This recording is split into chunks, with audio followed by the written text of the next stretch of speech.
है, मैकियावेली पाश्चात्य राजनीति का विचारक है और मैकियावेली की जो स्थितियां हैं वो कुछ ऐसी हैं और कि जब से उसने जन्म लिया और जब तक उसका अंत हुआ है तब तक मैकियावेली समस्याओं में घिरा रहा। समस्याएं राजनीतिक थी, सभी इटली की समस्याएं थी, उन इटली की सभी समस्याओं को लेकर के वो हमेशा परेशान रहा। क्योंकि जिस समय मैकियावेली जन्म ले रहा है वो समय ऐसा है कि जब मैकियावेली देख रहा है कि जहाँ विश्व के अन्य राष्ट्र एकीकरण कर रहे हैं, उसी समय में इटली जैसा एक मजबूत राष्ट्र 5 जगह में बट गया, 5 हिस्सों में बट गया उस समय, है ना। उसी में से एक फ्लोरेंस है, फ्लोरेंस में उसका जन्म हो रहा है। फ्लोरेंस के एक ऐसे परिवार में जन्म हो रहा है जो बहुत ही साधारण परिवार है।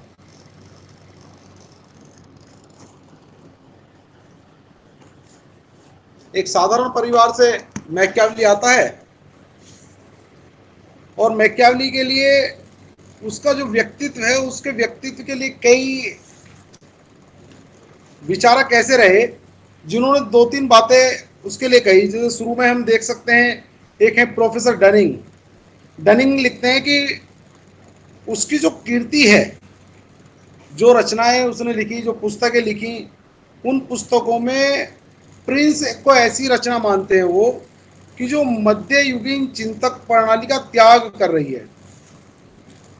जो मैकियावेली का चिंतन भी रहा है, मैकियावेली का चिंतन भी यही रहा है कि जो मध्य युग है, मध्य युग को लगभग समाप्त करना वो चाहता है। मध्य युग, जैसा कि आप सब जानते हैं, मध्य युग चर्च की सत्ता का केंद्र रहा और मध्य युग में जो राज्य था, राज्य पे पूरी तरह से चर्च एक तरह से हावी था। पोप की सत्ता चलती थी। जो भी राजा होता था वो राजा पोप के समर्थक के बिना समर्थन के राजा राजकाज चला नहीं पाता था। अब ऐसे में ही प्रिंस लिखी जा रही है और प्रिंस को डेनिंग कह रहे हैं कि प्रिंस सबसे पहली ऐसी रचना है कि जिसमें मध्ययुगीन प्रणाली का जो चिंतन प्रणाली है उसका पूरी तरह से त्याग मैकियावेली के द्वारा किया जा रहा है। मैकियावेली को सबसे पहला आधुनिक राजनीतिक चिंतक होने का भी दर्जा प्राप्त है। गेटिल हैं, गेटिल उसे कहते हैं कि गेटिल स्वयं कह रहे हैं कि मैकियावेली आधुनिक राज दर्शन का जनक है। जो नया दर्शन शुरू हुआ है, मैकियावेली को उसका जनक माना जा रहा है, क्योंकि मैकियावेली ही वो पहला व्यक्ति है जो मध्य युग को लगभग समाप्त करके और एक ऐसी व्यवस्था तैयार कर रहा है कि अब नैतिकता राजनीति से पूरी तरह अलग होगी और साथ ही साथ धर्म को भी राजनीति से पूरी तरह अलग किया जाएगा। कि अगर राजा को राज्य करना है तो उसको पूरी तरह राजनीति में नैतिकता और धर्म ये दोनों अलग करने होंगे, क्योंकि धर्म के आधार पर चलता रहेगा तो वो पोप के कब्जे में रहेगा और नैतिकता के आधार पर चलेगा तो पोप उसे धर्म पर डिपेंड करके नैतिकता के साथ जीना सिखाएगा और कहेगा कि आपका सबसे पहला नैतिक धर्म और राजधर्म ये है कि आप चर्च के साथ रहें। और इसी चीज को समाप्त करना चाह रहा है। इसलिए गेटिल कह रहे हैं कि मैकियावेली आधुनिक चिंतन का जनक है, जो राज दर्शन है उसका जनक है। उसके लिए कई और अलग अलग विचारक हैं। गेटिल ही उसे ऐसा मान रहे हैं कि वो पहला ऐसा यथार्थवादी चिंतक है जिसने ये बताया कि राज्य को स्वयं के लिए जीवित रहना चाहिए, राज्य को सदैव जीवित रहना चाहिए और जीवित रहने का उसका एक ही लक्ष्य होना चाहिए। जैसे हम लोग पढ़ते हैं ना उसमें कि इंटरनेशनल रिलेशन में पढ़ा था हमने कि राज्य के लिए, देशों के लिए सबसे ज्यादा क्या महत्वपूर्ण है? राष्ट्रहित।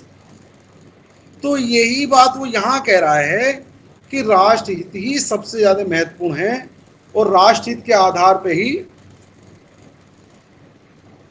राष्ट्रहित के लिए ही राज्य को जीवित रहना चाहिए। वो जीवित रहेगा, राष्ट्र के कार्य करेगा, इससे ज्यादा उसको कुछ नहीं सोचना चाहिए। हमेशा उसको अपने संवर्धन और संरक्षण के बारे में सोचना चाहिए। जो सोच रहा है सदैव ये सोचे कि सबसे पहले राष्ट्र का हित क्या है, और अपना विकास किस तरह से हो सकता है। अपने विकास से मतलब वो यहां कह रहा है कि अपने विकास से उसका मतलब है कि वो कहना चाह रहा है कि राष्ट्र की उन्नति किस तरह से होगी। भाई अपने विकास में तो पूरी जो जनता वहां रह रही है, जो क्राउड रह रहा है, वो सारी पॉपुलेशन उसने काउंट कर ली है कि सबको एक बार देखना पड़ेगा कि इन सब का विकास किस तरह से हो। लेकिन वो विकास जो मध्य युग चल रहा है, मध्य युग पॉप के इन्फ्लुएंस में है, उसको पूरी तरह अलग कर देना चाहता है। उसी को हटाकर वो चाहता है कि कुछ नया निकल करके आए। नया आएगा तो राजा अपने तरीके से राज्य कर पाएंगे। इसीलिए उसको पहला यथार्थवादी कहा जाता है। वो राजा को सलाह दे रहा है कि आप नैतिकता से दूर रहें, आप नैतिकता में पढ़ेंगे तो राज्य नहीं चल पाएगा। कई कई चीजें ऐसी आ जाती हैं, उदाहरण देखने को मिलते हैं कि जब हम कार्य कर रहे हैं, लेकिन कार्य करते करते कोई काम ऐसा आ गया, कोई विषय ऐसा आ गया है कि जिसमें हमें ये देखना है कि राज्य का हित अगर हम देख रहे हैं तो किसी के साथ अनैतिक हो जाएगा, और किसी के साथ अनैतिक होने से बचाते हैं तो राष्ट्र का हित चला जाएगा। इसी चीज कार्य के लिए वो मना कर रहा है कि नैतिकता से राजा का कोई लेना देना नहीं है, आपको नैतिकता से अलग रहना है।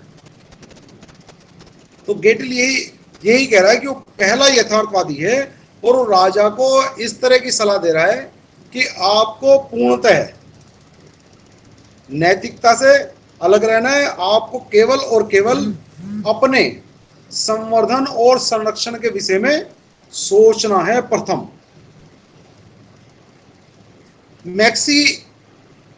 मैक्सी एक विचारक हैं, बड़े महान विचारक हुए राजनीतिक चिंतन के, पाश्चात्य राजनीतिक चिंतन के।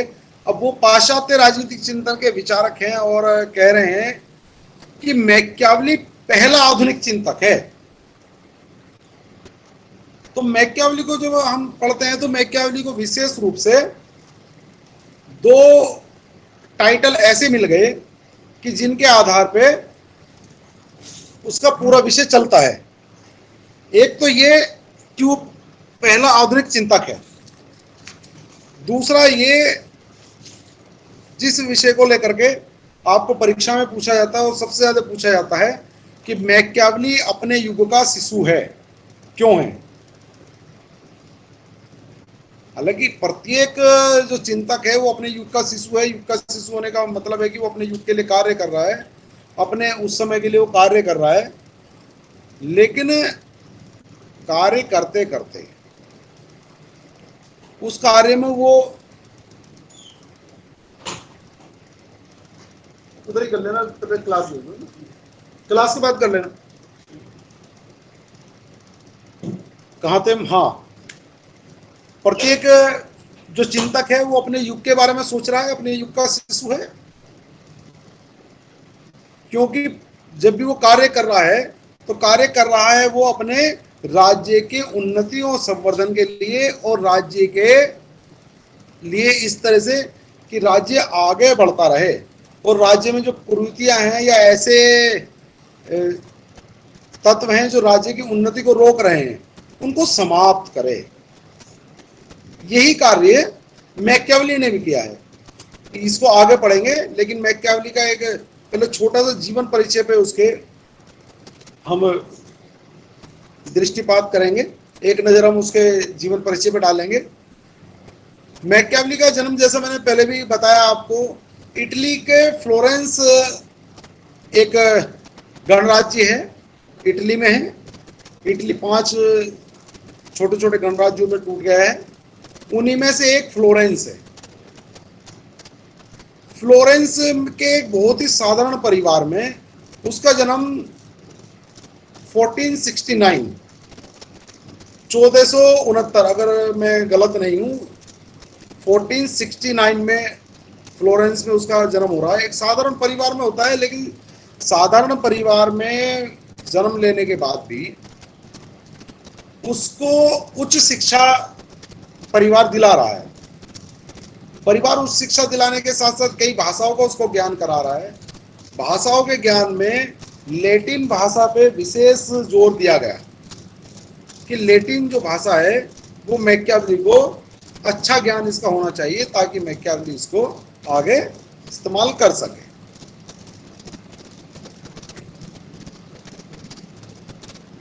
ऐसा विलक्षण प्रतिभा का धनी है कि अपनी प्रतिभा के आधार पर ही बहुत ही कम उम्र में लगभग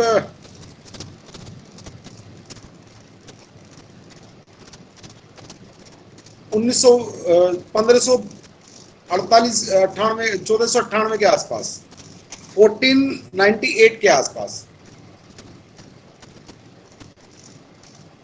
मैकियावेली फ्लोरेंस जो गणराज्य है उसका एक छोटे से क्लर्क की जॉब पाता है, लेकिन प्रतिभा के आधार पे बहुत जल्द ही 1498 में उसको उसी राज्य का गृह और विदेशी मामलों का सचिव उसको वहां नियुक्त किया जाता है। अब आप देख सकते हैं कि जो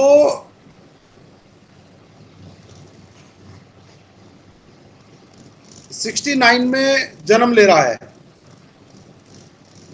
और 35-36 साल की आयु में क्लर्क बनने के बाद क्लरिकल की जॉब से मात्र 2 साल के अंदर अंदर वो सचिव जैसी उच्च स्तरीय पद पे जा रहा है, तो देख सकते हैं कि कैसी विलक्षण प्रतिभा का धनी वो रहा होगा, कितना मेहनत कश व्यक्ति रहा होगा कि मात्र 2 से 3 साल के अंदर एक क्लर्क से मामूली क्लर्क से, क्षमा चाहूंगा क्लर्कों को मामूली नहीं कहना चाहिए, कोई सुनेगा तो कहेगा कि मास्टर क्लर्क को मामूली बता रहा है, लेकिन एक क्लरिकल जॉब से वो राज्य के सचिव तक पहुंचता है। इसमें उसकी तारीफ करने के करी जा सकती है।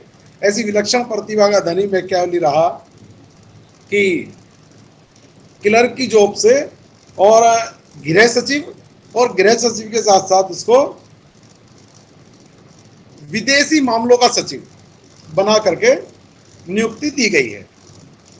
विदेशी मामलों का सचिव जब उसको बना दिया गया है तो उसी समय फ्लोरेंस गणराज्य ने उसको विदेशी दूत भी बनाया, राज्य का अपना दूत बनाया, राजदूत बनाकर उसको अलग अलग राज्यों में भेजना आरंभ कर दिया है।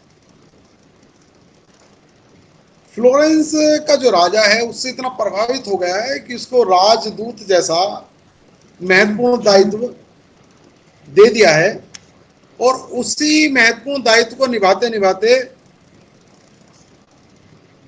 जो मैकियावेली है, मैकियावेली के जीवन में ऐसा आमूलचूल परिवर्तन आया क्योंकि उसको कुछ ऐसे लोगों के साथ रहने का मौका मिला, ऐसे कुछ लोगों को जानने का मौका मिला जिससे उसका चिंतन बदलना आरंभ हो गया, जहां उसने राजनीतिक संगठनात्मक शक्ति किस तरह से बनाई जा सकती है, संगठन को किस तरह चलाया जा सकता है, कूटनीति कैसी होनी चाहिए, कूटनीति में क्या किया जाना चाहिए, इन सब चीज़ों का अध्ययन उसने किया।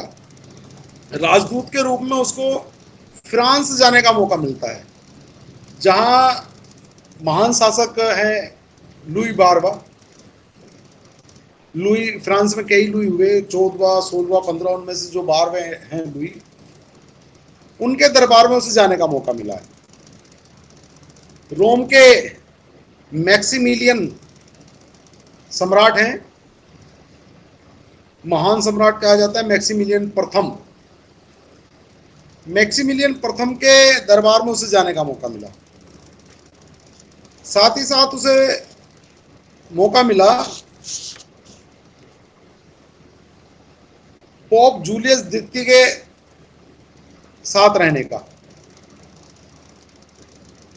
पोप जूलियस हैं सेकंड, उनके साथ रहने का उसे मौका मिलता है। ऐसे कई महान शासक जो उस समय फ्रांस, रोम, यूनान, इंग्लैंड, इन देशों के महान शासकों में जिनकी गिनती की जा रही थी, ऐसे ऐसे अनन्य लोगों के साथ उसे रहने का मौका मिला, और इन्हीं लोगों से उसने कूटनीति को सीखा, राजनीति को सीखा, राज्य को कैसे चलाया जाए ये सीख रहा है। 1512 में इटली का जो शासक है ड्यूक सीजर बोर्जिया, 1502 का समय चल रहा है। ड्यूक सीजर बोर्जिया इटली का इस समय शासक है, और उसके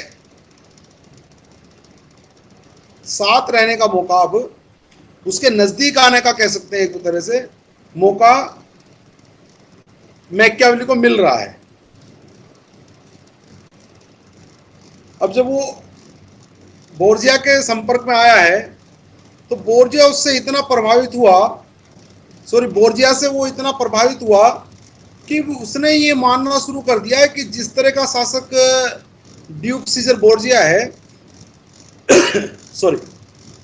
इसी तरह का शासक कोई आना चाहिए, और पूरी इटली जो अलग अलग हिस्सों में बटी है वो एक हो जाए। उस पूरी इटली को एक करके ड्यूक सीजर बोर्जिया जैसा कोई महान शासक, क्योंकि अब उसके व्यक्तित्व से इतना प्रभावित हो गया है कि उसको वो अपना आदर्श पुरुष मानने लगा है। अब उसके दिमाग में आ गया है कि बोर्जिया से बड़ा कोई महान व्यक्ति और महान शासक नहीं लगता कि इस पृथ्वी पे होगा। और वो उससे इतना प्रभावित हुआ कि जब द प्रिंस लिखता है तो द प्रिंस के नायक के रूप में बोर्जिया को लेता है। जो बोर्जिया का कैरेक्टर है वो उसको प्रिंस के नायक के रूप में ले रहा है। 1512 का समय है, 10 साल और आगे बढ़ गए। ये समय ऐसा रहा कि मैकियावेली का जो जीवन था, इस समय मैकियावेली का जीवन में संकट का दौर शुरू हो गया, और कह सकते हैं कि ये वही दौर है कि जिस दौर में मैकियावेली एक लेखक बन गया, महान चिंतक बन गया, और इस स्थिति तक पहुंचा कि आज हम और आप बैठ के उसको चर्चा कर रहे हैं। 1512 से और लगभग 1516 तक मैकियावेली की वो स्थिति आ गई कि जब वो एक महान लेखक बना, महान चिंतक बना। ये वो समय है कि इस समय स्पेन और फ्रांस, इन दोनों के मध्य युद्ध आरंभ हो गया है। रेवेना एक स्थान है, अब तो नहीं है, प्राचीन रोम में था रेवेना। वहां दोनों के मध्य युद्ध आरंभ हुआ, और इस युद्ध में फ्रांस पराजित हुआ। अब से पहले, इस युद्ध से पहले, जो इटली के अधिकांश राज्यों पे और फ्लोरेंस गणराज्य पे जो परिवार राज्य कर रहे थे वो पूरी तरह से फ्रांस के समर्थक थे। फ्रांस इनको संरक्षण देता था। जैसे हम यहाँ उदाहरण ले सकते हैं इंग्लैंड का। इंग्लैंड ने बहुत सारे राज्यों पर, देशों पर राज्य किया, बहुत सारे देशों को संरक्षण दिया। इसी तरह से फ्रांस का भी कई देशों पे प्रभाव था, और वहां वो अपने समर्थक राजाओं को स्थापित करते थे, अपने समर्थक राजाओं को बिठाते थे। लेकिन मैकियावेली की किस्मत कहिए या फ्लोरेंस की किस्मत कहिए, इस समय में फ्रांस युद्ध हार गया। अब जब युद्ध हार गया है तो शासक बदलना स्वाभाविक है। अब जो शासक आए वो स्पेन के समर्थक हैं, और जो स्पेन का समर्थक शासक है मेदिची वंश है।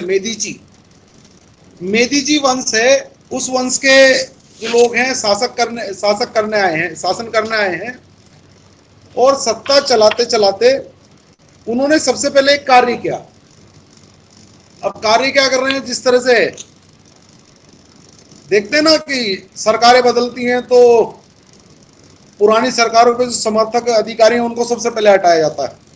होता है ऐसा? नहीं, सबसे पहले होता ये है कि जो पुरानी सरकारों के समर्थक अधिकारी हैं उनको हटाया जाएगा। कुछ राज्यपाल ऐसे होते हैं जो पुरानी सरकारों के पार्टी के समर्थक थे, बनाए हुए थे, उनको हटाया जाता है। हालांकि ये राजनीति कोई अच्छी नहीं है, इस तरह के कार्य होने नहीं चाहिए। तो जो मेदिची वंश अब शासन करना आरंभ कर रहा है, उसने क्या किया, जो फ्रांस के समर्थक लोग थे, अधिकारी वर्ग था, उसको हटाना शुरू कर दिया है। ये रजत को देख के मुझे भी प्यास लगने लगी। रजत ने पानी पीना शुरू कर दिया, मुझे भी प्यास लगने लगी। चलिए, मैं तो बाद में पी लूंगा। तो फ्रांस के जो समर्थक अधिकारी हैं, कर्मचारी हैं, उनको हटाया ही नहीं, राजकाज के कार्य से मात्र हटाया नहीं, हटाने के साथ साथ देश निकाला दे दिया। मेदिची वंश ने फ्लोरेंस गणराज्य से उनको बाहर का रास्ता दिखा दिया है कि भाई अब आप यहां नहीं रहोगे, क्योंकि एक दिमाग में एक इमेज बनी है कि कहीं ऐसा ना हो कि ये आने वाले समय में सत्ता के विरुद्ध षड्यंत्र करना शुरू कर दें। तो राजा ने यह सोचा है कि इनको फ्लोरेंस से बाहर का रास्ता दिखा दिया जाए। जिन्हें फ्लोरेंस से बाहर भेजा गया उन्हीं में मैकियावेली भी शामिल है। अब सीधा सीधा कहें तो मैकियावेली को देश से निकाला दे दिया गया है। लेकिन अभी देश से निकलने के बावजूद भी मैकियावेली के जो संकट हैं, उन संकटों का अंत नहीं हुआ है। उन संकटों का मान लीजिए एक तरह से आरंभ हो रहा है, और ये आरंभ ऐसे हो रहा है कि मेदिची वंश को कहीं से ये मालूम पड़ता है कि मैकियावेली फ्लोरेंस से बाहर रहकर सत्ता पे जो काबिज परिवार है, मेदिची वंश की सत्ता के खिलाफ षड्यंत्र करने में लग गया है। अब जब ऐसा लगता है कि षड्यंत्र करने में लग गया है, तो राजा सर्वप्रथम क्या करता है कि उसको जेल में डाल देते हैं। अब मेदिची वंश ने मैकियावेली को देश से निकाला देने के साथ साथ कारावास भी दे दिया है। लेकिन क्योंकि अधिकारी रहा है, विदेश सचिव रहा है फ्लोरेंस का, इसी नाते उसके कुछ ऐसे अधिकारी दोस्त हैं जो उसको जेल से जल्द ही अपने प्रभाव के नाते निकाल लेते हैं। ये उसके लिए थोड़ा एक अच्छी बात है कि अधिकारी रहा और उच्च पदों पर रहा, तो ऐसे अधिकारी दोस्त उसके साथ लग गए कि मैकियावेली को जेल से निकाल लिया गया। लेकिन शासन ने एक शर्त लगा दी कि आज के बाद मैकियावेली सार्वजनिक जीवन में सोशल लाइफ नहीं जिएगा, कहीं बाहर रहेगा, सक्रिय नहीं रहेगा। और इस शर्त को मानते हुए मैकियावेली ने जो बाकी का जीवन है, सैन कैसियानो नाम का एक छोटा सा गांव है फ्लोरेंस में ही, वहां रह करके बाकी का जीवन उसने बिताया। और जो उसकी किताबें हैं, जो भी उसने लिखी हैं, वो सारी किताबें उसने सैन कैसियानो में ही रह करके लिखी हैं। महान चिंतक हुआ, महान विचारक हुआ। एक बड़ा स्वप्न उसके दिमाग में था कि किसी भी तरह से इटली का एकीकरण हो जाए, लेकिन उसके जीते जी ये ना हो सका। और कह सकते हैं कि इटली के एकीकरण के सपने को और इटली में राजनीतिक पुनर्जागरण के सपने को लेकर के ही 58 वर्ष की आयु में, 58 ईयर्स, 58 वर्ष की आयु में 1527 में इसी गांव सैन कैसियानो में ही मैकियावली मृत्यु को प्राप्त हो गया है। ये उसका छोटा सा जीवन परिचय है। उसकी रचनाओं में हम देखते हैं तो उसने जो महत्वपूर्ण रचनाएं लिखी, कई रचनाएं हैं, लेकिन 3-4 किताबों के नाम हम लिख सकते हैं। उसमें द प्रिंस है, discourses on the first 10 books on Livy. Livy एक राइटर हैं, उन्होंने रोमन साम्राज्य का इतिहास लिखा। उनकी जो 10 बुक हैं उन पे डिस्कस वो करता है। तो किताब का उसकी दूसरी का नाम है discourses on the first 10 book on Livy. एक रचना उसकी है हिस्ट्री ऑफ फ्लोरेंस, फ्लोरेंस का इतिहास। एक लिखता है वो एक्ट ऑफ वॉर, युद्ध कौशल, युद्ध कला। इसमें से जो दो दी प्रिंस है, ये ऐसी पुस्तक है जो जिसके नाम से मैकियावली का जब नाम आता है तो सबसे पहले प्रिंस याद आती है। प्रिंस ऐसी पुस्तक है, ये 1513 में लिखी गई, लेकिन जब छपती है तो उसकी मृत्यु के बाद ये छपी। उसके मृत्यु के लगभग 5 वर्ष बाद ये छप रही है, 1532 में, 1532 में ये छप रही है और लिखी गई है 13 में। उसने इसमें राजनीतिक विचारों की व्याख्या की है। वो चाहता है कि राज्य कैसा होना चाहिए, राजा कैसा होना चाहिए। इस ऐसा भी कहते हैं कि कुछ लोगों का ऐसा मानना है कि जो प्रिंस लिखी गई, प्रिंस मेदिची वंश का जो शासक है उसको प्रभावित करने के लिए लिखी गई थी, कि मेदिची वंश का शासक इसको पढ़ेगा, जो इसका उसने नायक बनाया था सीजर, कि उसके कैरेक्टर को देखते हुए मेदिची वंश का शासक इससे प्रभावित होगा और उसी के संरक्षण में पूरा इटली एक हो जाएगा। लेकिन ऐसा हो नहीं सका।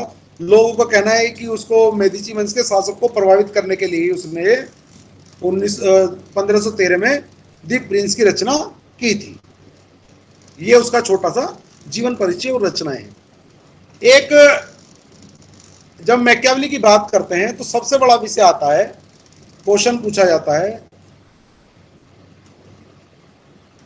कि अपने युग का शिशु, इसके लिए हमें उसकी अध्ययन पद्धति देखनी होगी कि उसका अध्ययन पद्धति क्या रही, जीवन शैली क्या रही, किस तरह का उसका जीवन रहा, किस तरह से उसने अध्ययन करा।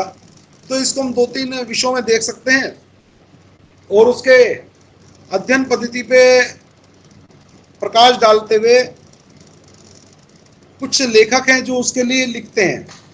जैसे हम प्रोफेसर डेनिंग की बात करते हैं। प्रोफेसर डेनिंग उसको अपने युग का शिशु से कह रहे हैं और वो लिखते हैं कि यह प्रतिभाशाली फ्लोरेंस वासी वास्तविक अर्थों में अपने युग का शिशु था। वास्तविक अर्थों में अपने युग का शिशु था, वो ऐसा लिख रहे हैं। जोन्स हैं, जोन्स विख्यात विचारक हैं। जोन्स लिखते हैं कि मैकियावली फ्लोरेंस और पुनर्जागरण दोनों का शिशु था। पुनर्जागरण, रेनेसा और फ्लोरेंस, इन दोनों का शिशु है मैकियावली। अब अपने युग का शिशु क्यों कहा जा रहा, तो हम देख सकते हैं कि एक तो उसके जीवन का जो अध्ययन है, उसकी जो अध्ययन पद्धति है, उसमें 3-4 चीजें हम देख सकते हैं, 3-4 चीजें डिस्कस कर सकते हैं। जैसे पुनर्जागरण आंदोलन रहा है, इटली का विभाजन रहा है, सॉरी, धर्म और नैतिकता को अलग करना रहा है,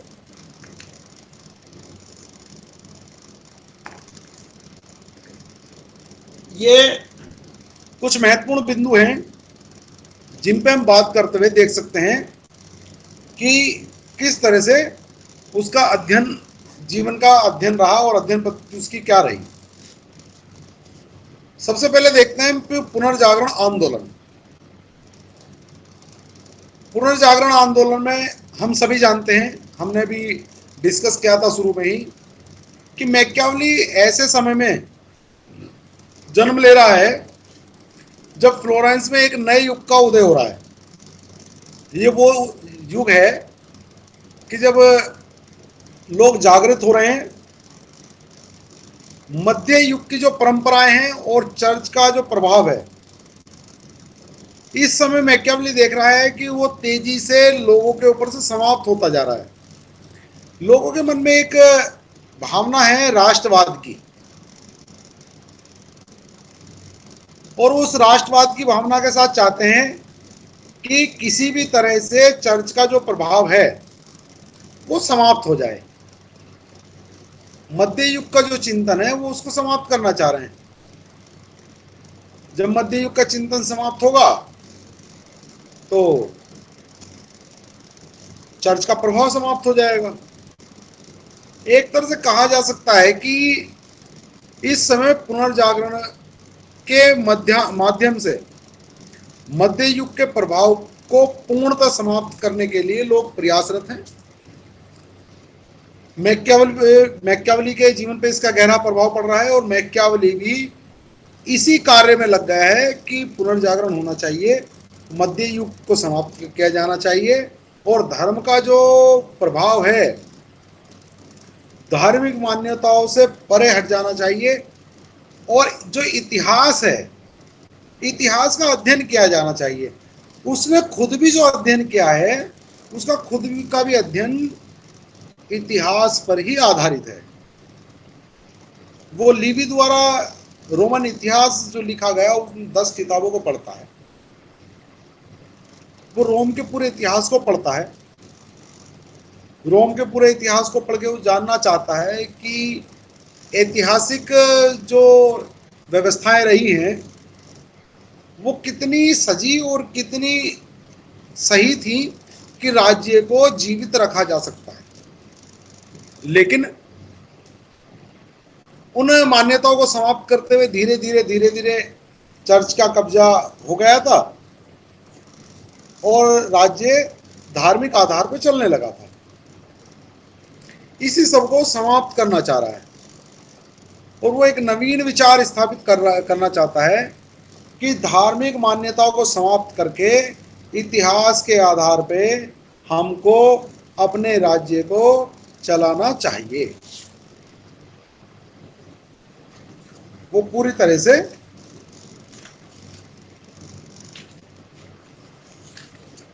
धार्मिक आधार मान्यताओं को समाप्त करना चाहता है। तो ये पुनर्जागरण का एक बड़ा समय ऐसा रहा, पुनर्जागरण का जो आंदोलन रहा उसका बड़ा प्रभाव उसके जीवन पे देखने के लिए मिलता है। यही रीजन रहा कि वो अपने आरंभिक जीवन से लेके अंत तक सिर्फ और सिर्फ इटली का एकीकरण, धार्मिक मान्यताओं को समाप्त करना, राजनीति और नैतिकता को अलग करना, इन सब चीजों में वो अपने जीवन को व्यतीत कर रहा है। एक बड़ा जो फैक्टर रहा उसके जीवन पे, उसके अध्ययन का जो प्रभाव मिलता है अध्ययन पद्धति में, एक बड़ा प्रभाव रहा इटली के विभाजन का।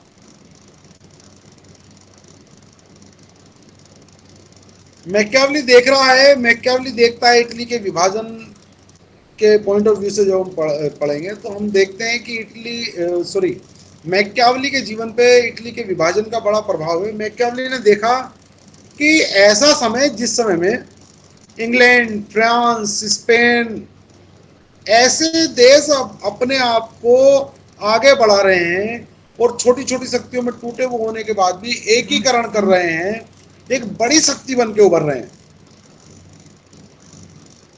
ऐसे समय में इटली अलग हो गया है। उसने देखा कि वही समय है जब इटली अलग विभाजित हुआ है, उसी समय में उससे आगे पीछे उसी दौर में, उसी दौर की बात हम करते हैं तो इंग्लैंड, फ्रांस, स्पेन, ये बिखरी हुई शक्तियां थी, बिखरी शक्तियों का एकीकरण हो गया है और बड़े विशाल राज्य के रूप में एकीकरण होकर विशाल राज्य के रूप में खड़े हुए हैं। उसके जीवन पे इसका प्रभाव पड़ता है। वो देख रहा है कि ऐसे ही समय में इटली अलग अलग 5 राज्यों में बट गया।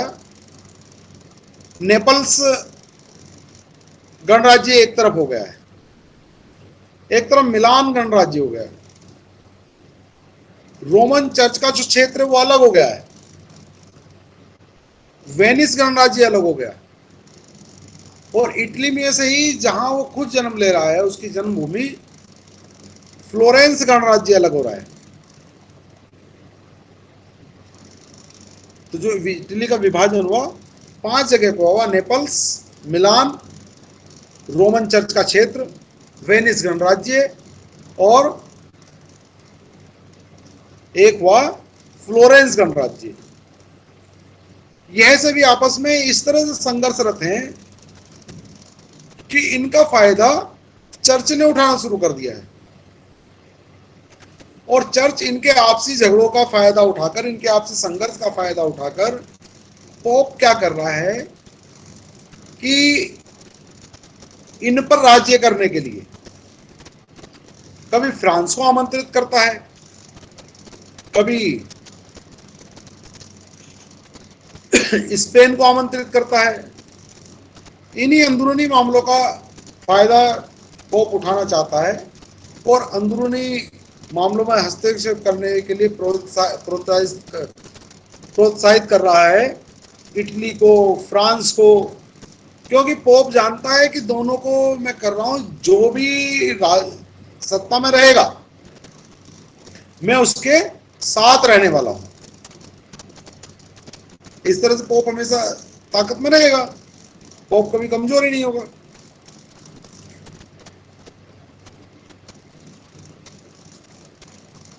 वो देख रहा है मैकियावेली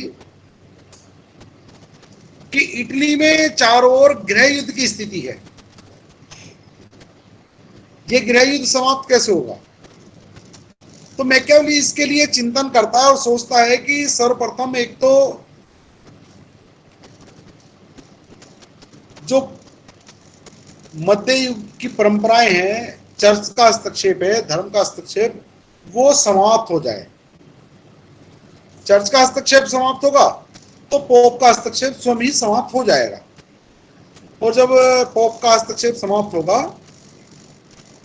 तो इटली धर्म से हटकर आगे बढ़ना शुरू होगा।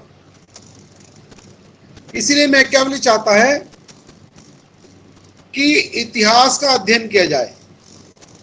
जब रोम के इतिहास का अध्ययन होगा तो रोम के महान शासकों का अध्ययन होगा और यहाँ के राजा उनके पद चिन्हों पर चलते हुए इटली का एकीकरण करेंगे, और जब इटली का एकीकरण होगा तो इटली इंग्लैंड, फ्रांस, स्पेन जैसा एक महान विशाल गणराज्य बनके तैयार होगा। मैकियावेली पूरी तरह से स्तब्ध है इटली के विभाजन से, इसलिए वो चाहता है कि किसी भी तरह इटली एक हो जाए, और वो जीवन पर्यंत इसका प्रयास भी कर रहा है। जीवन पर्यंत वो यही इसी कार्य में लगा है कि इटली का एकीकरण हो जाए।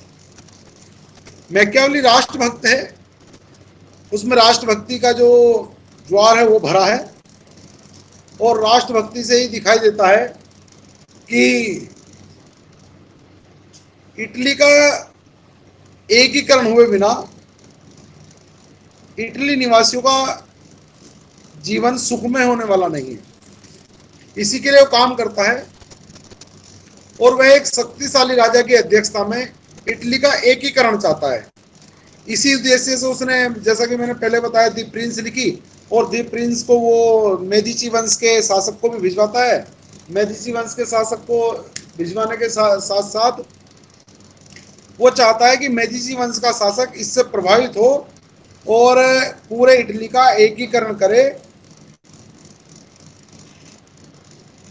इसीलिए वो द प्रिंस के अंतिम अध्याय में मेदिची वंश के परिवार के लुई लियानो से यह आशा करता है कि वह किसी भी येन केन प्रत्यन किसी भी तरह इटली का एकीकरण करके इटली को एक महान गणराज्य के रूप में स्थापित करे। लेकिन जैसा हम देख रहे हैं कि इटली के एकीकरण की जो महान इच्छा उसके मन में है, वो इस दुनिया से उसको लेकर अपने मन में ही लेकर चला गया। एक हम देखते हैं उसका जो अध्ययन पद्धति है, उस पर प्रभाव है धर्म का। वो सदैव धर्म और राजनीति को और नैतिकता को, इन तीनों को अलग अलग कर देना चाहता है। धर्म और नैतिकता अलग रहेंगे तब राज्य अपने विस्तार को प्राप्त करेगा, क्योंकि धर्म का जब तक प्रभाव है, जब तक पोप का और मध्य युग का प्रभाव उसके ऊपर से समाप्त होने वाला नहीं। 14वीं शताब्दी में वो देख रहा है कि जो पोप का आचरण है वो पूरी तरह भ्रष्ट हो चुका है। पोप राजनीतिक सत्ता में हस्तक्षेप करने लगा है, धन का विलोभी हो गया है, धन एकत्रित करना चाहता है और राज सत्ता पे काबिज होना चाहता है।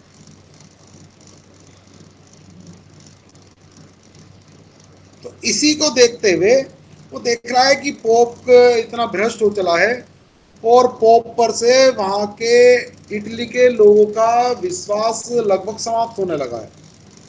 जब पोप से विश्वास समाप्त होने लगा है तो धर्म से भी लोगों का विश्वास उठने लगा है। अब लोग धर्म से ऊब गए, धर्म मतलब पोप मानने लगे हैं। तो मैकियावेली पर इसका प्रभाव पड़ा और मैकियावेली भी धर्म और नैतिकता को अलग कर देना चाहता है। मैकियावेली पर अपने युग की परिस्थितियों का प्रभाव है। उसने राजा को राज्य के अस्तित्व को बचाए रखने के लिए, जैसा शुरू में भी बताया, कि वो राजा को सलाह देता है कि अपने संरक्षण और संवर्धन के लिए राज्य को जीवित रहना चाहिए। तो राजा को ऐसे ही सलाह दे रहा है कि नैतिकता को आप राज्य से और राजनीतिक कार्यों से अलग रखें और धर्म को अलग रखें। ये कुछ बिंदु हमने आज डिस्कस किए, कल इससे आगे की बात करेंगे। कल प्रयास करेंगे कि जो राज्य मैकियावेली के राज्य और राजनीति से संबंधित विचार हैं उन पर डिस्कस कर सकें। अगर किसी के पास कोई इससे संबंधित सवाल हो तो पूछ सकता है, या फिर दिन में मुझे फोन करके भी पूछा जा सकता है। सर सर हाँ रजत बोलो। सर जब आप उसके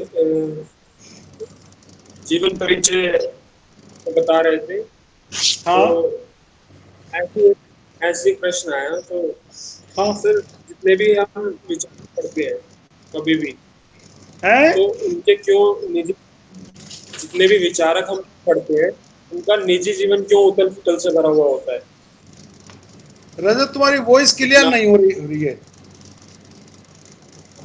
हेलो रजत मुझे एक बार फोन करके पूछ लेना, क्योंकि आवाज क्लियर नहीं आ रही है। मैं मोबाइल से जुड़ा हूँ, है ना। ठीक है सर। या एक बार दोबारा प्रयास कर लो, अगर मुझे आवाज आ जाए तो अभी मैं जवाब दे दूंगा।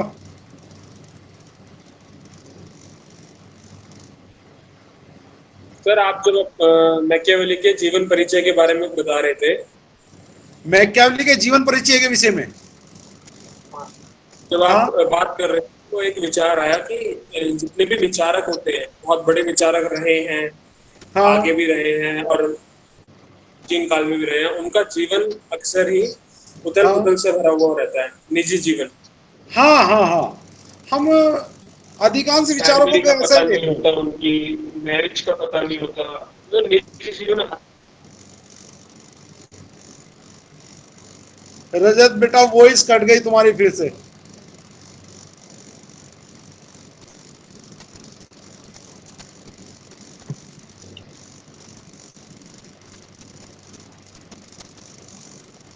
देखो जहां तक उनके निजी जीवन का विषय है, जो जितने विचारक रहे, विचारक बनता ही तब है जब वो अपने युग की जो परिस्थितियां हैं, अपने समय की परिस्थितियों पे वो चिंतन करता है।